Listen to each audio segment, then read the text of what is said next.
What up, guys? This is Cheevo Guides, back here again with another achievement guide. Today we're going to be focusing on Fast and Furious Spy Racers Rise of Shifter. This game is published by Outright Games and it was developed by 3D Clouds. This arcade racing game is based off of a Netflix show for kids that's based off of the Fast and Furious franchise. I believe there were 6 seasons of this show on Netflix, and for the most part the show's about Tony Toretto, which is Dominic Toretto's cousin. For those that aren't familiar with the movies, that's Vin Diesel's character. In the show and game, they're trying to infiltrate an elite racing league serving as the front for a criminal organization called Shifter. Now, in terms of achievements and trophies, this is actually a really easy completion. It should only take about 2.5 hours to get the full 1000G or Platinum trophy. Now, in terms of price, it's $39.99 at full price. If you guys are interested in checking it out, I'll have a link down in the description below as always.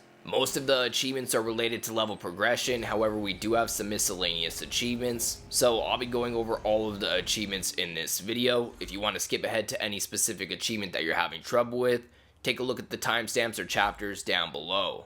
Now, when you start the game, the first thing that you're going to do is play the tutorial. While playing the tutorial, we're actually going to unlock 3 achievements worth 140G. It'll teach you how to use your spy skills, so the first time that you use that, you'll unlock an achievement worth 20 gamer score. It'll also teach you how to boost. More than likely, while you're learning how to boost, you're going to get the achievement called Fast as the Wind for boosting up to 160 miles per hour. And finally, you should get the achievement for finishing the tutorial, which is worth 70 gamer score. Now, after beating the tutorial, the next thing I recommend doing is completing the game. The game is going to consist of 5 different missions, and each mission has 4 different races, for a total of 20 tracks or levels in the game. The game is really easy, and you shouldn't have any issues getting first place. In terms of which characters you should play with, you can really play with any character that you want.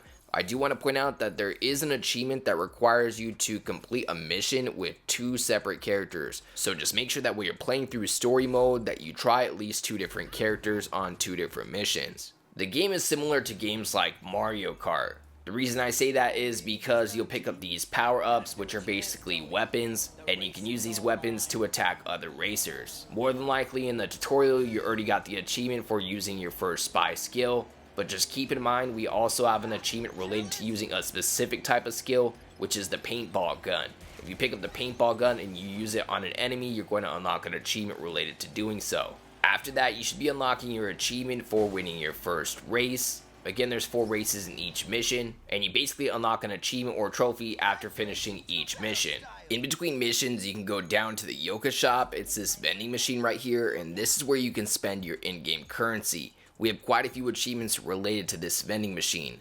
On the very left, you can see car keys. This is where you can purchase new vehicles in the game. I want to foreshadow, more than likely the last achievement you're going to get is for purchasing all of the vehicles. So you will need to purchase every single one of these keys right here. I think there's a total of 7 vehicles you need to purchase. I believe in total they cost $17,500. Now, in terms of the other 4 categories we have here, we only need to purchase 1 item from each of the other 4 categories, as we have an achievement related to purchasing our first one in each of those slots. Again, if we're starting on the left, we have the car keys. You'll purchase all of those. And then the things that look like Pokeballs, I think those are items. You'll need to purchase one of those. And then the next one over is going to be the music tracks. You'll need to purchase at least one of those. And then the next one to the right are the gadgets. We'll need to purchase one of those. And then our final category is going to be the arcade cabinets, and you'll need to purchase one of those. So again, there's an achievement related to purchasing your first in each of these 5 categories in the vending machine. After that, save all your money to be able to purchase all 7 vehicles, as more than likely, even after you finish the story mode, you'll still need to grind out a few dollars to be able to purchase the last few cars. But luckily, we can just play the last story mission over and over again to be able to grind out those last few dollars. Now let's talk about those level progression related achievements. As I mentioned, you'll unlock an achievement after completing each mission. You'll also unlock the achievement after completing your first race and then your 10th race. And then once you complete the final event in the story mode, you'll unlock the achievement for finishing the spy tournament. Now, once I finished the story mode, these are the achievements that I had left.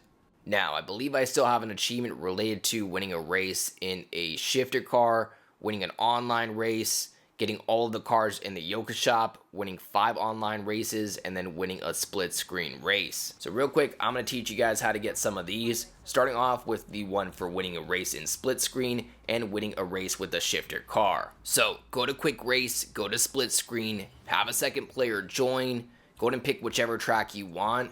I suggest taking the AI all the way down to 1 and changing the laps to 1. Now, assuming you've already purchased some vehicles from the vending machine, you should have a shifter car. These are going to be the characters highlighted in purple. Just keep in mind that you cannot select these characters in the story mode, so that's why we're going to select this character in a split screen race. So set up a split screen race, pick one of the villain characters, which are the shifter characters. Again, they're highlighted in purple. After you win the split screen race against your second controller, not only are you going to unlock the achievement for winning a race in split screen, but you're going to unlock the achievement for winning a race in a shifter car. Now at this point, we only have 3 achievements left, 2 of which are related to playing in online races. Now I know at first this sounds intimidating, like you might need to get a boosting partner or something like that. But luckily, if you try to play an online race and there's nobody to race against, you can race against bots. So for this one, just go to multiplayer, then go online. And once you're in the lobby, just go ahead and start up the race. If nobody joins, it'll show a countdown. And once the countdown ends, the race will start. You're going to need to do this 5 different times to unlock the achievements related to winning 1 race online and then finally 5 races online. So we definitely got lucky with that one because we can play against bots. Makes it way easier than having to find people to play online with or, trying to win a race against randoms online. And then finally, the last achievement I had left was related to unlocking all the cars.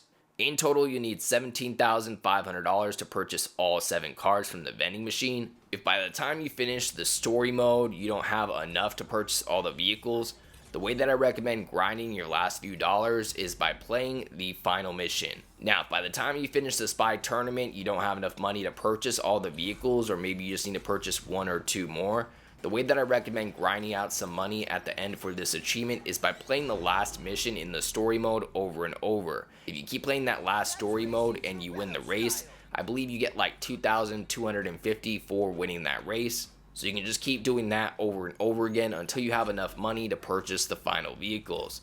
After you purchase your final vehicle, you should be unlocking your final achievement called My Team for unlocking all the cars in the Yoka shop. And then at that point, you should have your full 1000G out of 1000G. As always, I'd like to give a huge thank you to all of my Patreon subscribers. We just hit 10 patrons. I'd like to give a special shout out to everybody in the biggest fan club, including TimG84, Kegger101, Kana25, and Rockmono44. As always, I appreciate you guys tuning in. If you enjoyed this video, please leave a comment and don't forget to like and subscribe.